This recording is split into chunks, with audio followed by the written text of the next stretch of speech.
대종경 수필법문 제13 교단품 1-166 교단품 34장 본회 창립요론 1. 정신과 육신을 전무 추신한 자. 2. 전곡을 많이 해시한 자. 3. 이 배한후로 시종이 여일한 자. 4. 경전주해와 법설 기록을 많이 한 자. 5. 규약과 괴문을 잘 지킨 자. 6. 무슨 방면으로든지 회원의 마음을 즐겁게 하여 공부와 사업에 전진이 있게 하는 자. 7. 무슨 방면으로든지 본회를 창립하기로만 유지하는 자. 8. 공익심을 주장하는 자. 9. 응용에 무념한 자. 10. 악한 일로 유명한 사람이 입회한 후로 계거하여 모든 사람의 모범이 되게 하며 부지 중 여러 사람을 경계하여 권면케 하는 자. 11. 무슨 방면으로든지 세상에 이름 있던 사람이 입회하여 부지 중 모든 사람을 권면시키며 본회의 위치가 드러나게 하는 자. 장 17년 보경 6대 요령에 있는 말씀입니다. 1-167 교단품 36장 공도의 주인이 되라. 한때 종사주 말씀하여 가라사대 제군이여 제군은 본회의 살림과 본회의 하는 일이 다 누구의 살림이며 누구의 일인 줄을 아는가. 만일 본회의 살림이 곧 제군의 살림이요 본회의 일이 곧 제군의 일인 줄로 알 때에는 공부와 사업을 하기가 별로 괴롭지도 않을 것이요 정성이 그치지도 않을 것이며 만일 이 까닭을 알지 못할 시는 모든 것이 고스럽고 성의가 나지 아니하여 항상 가인적 생활을 면치 못할 것이니 오늘은 본회의 살림이 곧 제군의 살림이요 본회의 일이 곧 제군의 일인 이유를 말하리라. 저 사가에 호주된 자는 자기가 모든 가산을 주관하다가 늙어서 처변력이 없게 된 때라든지 또는 죽은 뒤라든지 반드시 자기의 가졌던 가산은 있으면 있는 대로 없으면 없는 대로 그 자손에게 전수하는 것이 정칙이다. 그러므로 그 자손이 잘났든 못났든 그 가산을 유지할 자격이 되든 못되든 그와 같이 전수하여 주는 것이 조선의 전통적 습관이 되지 않았느냐. 그러나 이 도가에 공변된 살림으로 말하면 그렇지 못하여 한 푼일지라도 주관자들의 생자녀에게 전수하지 못하는 것이요 오직 공변된 정신을 가지고 공변된 사업을 하는 공인에게 전수하는 것이니 제군도 공변된 정신을 가지고 공변된 사업을 하기로 한다면 이것이 다 제군의 살림이요 제군의 일이 아니고 무엇이랴. 장래에 전하는 것은 고사하고 우선 현금으로 볼지라도 본회의 위치가 드러날수록 제군들의 가치가 드러날 것이요 본회의 사업이 확장될수록 제군들의 활동력이 신장될 것이니 제군들이 만일 참으로 원만한 진리를 깨달아 공정한 정신을 가졌을진된 이 모든 건설과 이 모든 법도는 오로지 제군들의 소유가 아니고 무엇이랴. 다만 우리 당대뿐 아니라 이 뒤로 오는 사람들도 절대로 개인의 생자녀에게 전할 바가 아니라 오직 미래 몇천 몇만 년을 통하여 세계 인류의 공변된 살림으로서 항상 도덕 높고 공신 많은 자가 주관하는 기물이 되리라 하시더라. 회보 5호에 있는 말씀입니다.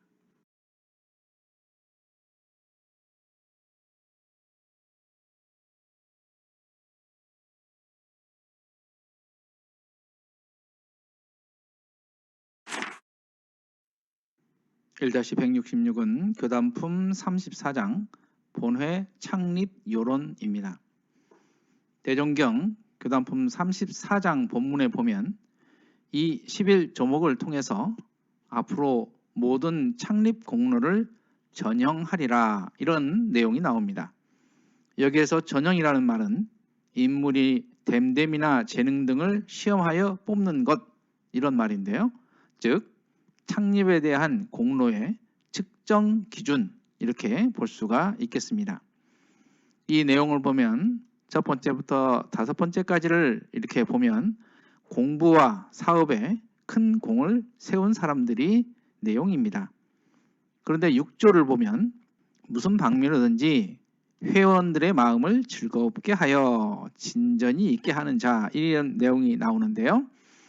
이 내용을 보면서 전망품 29장을 보면 대종사님께서 설법하실 때 여러 제자들이 춤추고 무수히 예배를 올리고 하는 등 무상의 법흥을 도자 주었다는 내용이 나옵니다. 바로 이 분들이 이 6조에 해당은 되지 않을까 이런 생각을 해봅니다. 7조는 본회를 창립하기로 유지한 자, 공익심을 주장하는 자, 응용에 모념한 자 이렇게 되어 있는데 10조를 보면 악한 일로 유명한 사람이 입교안으로 개과하여 사람들을 경계하고 검명케 한 자 이 내용을 보면서 시식품 12장에서 불법 연구회를 감시하러 왔다가 감화를 받아서 대종사님의 제자가 된 일제의 앞잡이가 되었던 황가봉 순사 나중에 법명을 받아서 황이천님이 되셨는데요. 이분이 아닐까 이렇게 생각을 해봤습니다.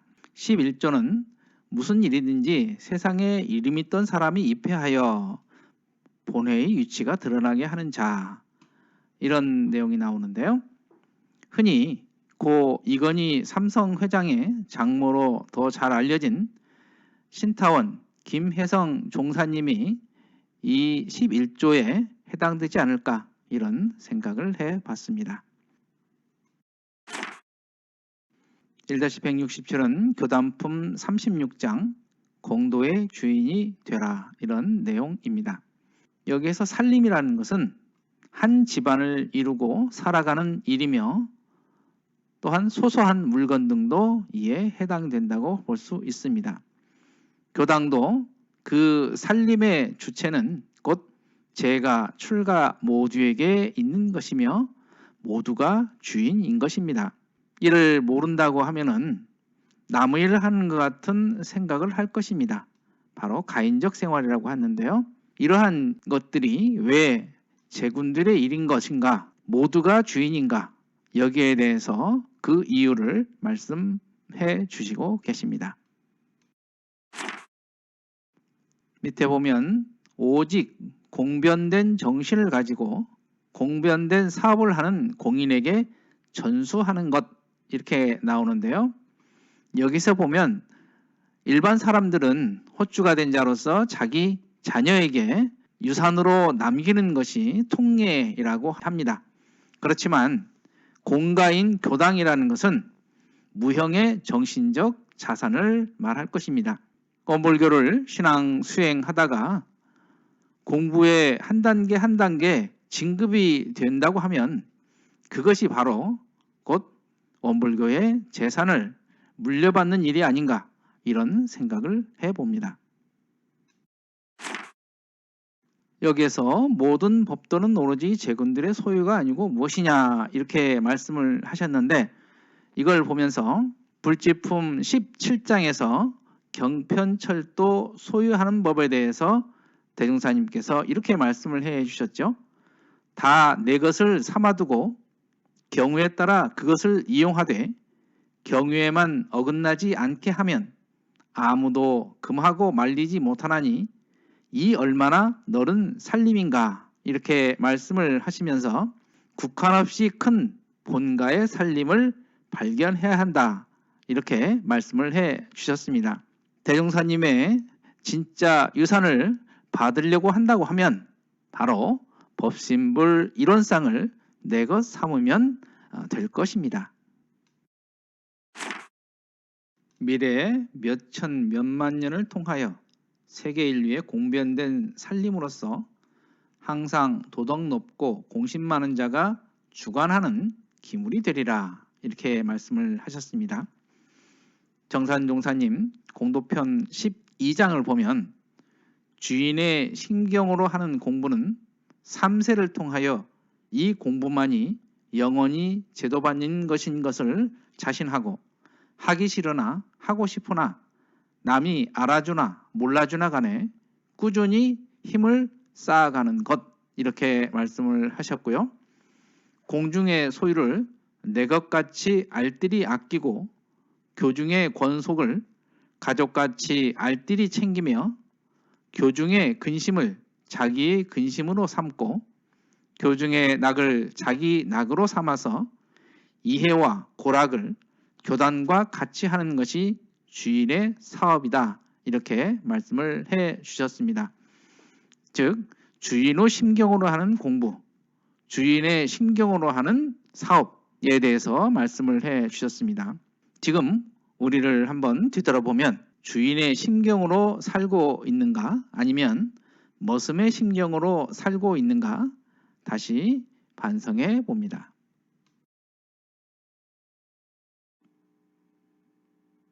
이상으로 대종경 수필 본문 봉독회를 마칩니다.